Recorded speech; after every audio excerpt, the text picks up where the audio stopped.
உத்தரப்பிரதேசம் லலித்பூர் மாவட்டத்தில் தியோகர் என்னும் இடத்தில் அமைந்துள்ளது இந்த தசாவதார கோவில்.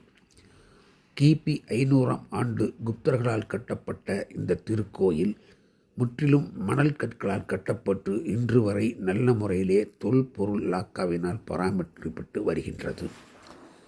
இந்த கோவிலிலே உள்ள தசாவதார சிற்பங்கள் மிகவும் அழகியவை.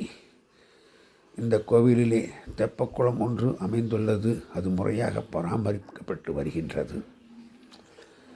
வடநாட்டுக்கு செல்பவர்கள் இந்த கோவிலை அவசியம் சென்று இந்த தசாவதார கோவிலை கண்டு கழியுங்கள். இந்த கோவிலுள்ள தசாவதார சிற்பங்கள் மிகவும் அழகு மிக்கவை. குப்தர்களது கட்டிடக்கலை பஞ்சாதாயன கலை என்ற முறையிலே கட்டப்பட்ட இந்த கோயிலை இந்தியர்களாகிய நாம் ஒவ்வொருவரும் சென்று பார்த்து மகிழ வேண்டும். இந்த கோவிலை கண்டுபிடித்தவர்கள் ஆங்கிலேயர்கள். இதற்கு தசாவதார கோவில் என்று பெயர் வைத்தவர்களும் ஆங்கிலேயர்களே.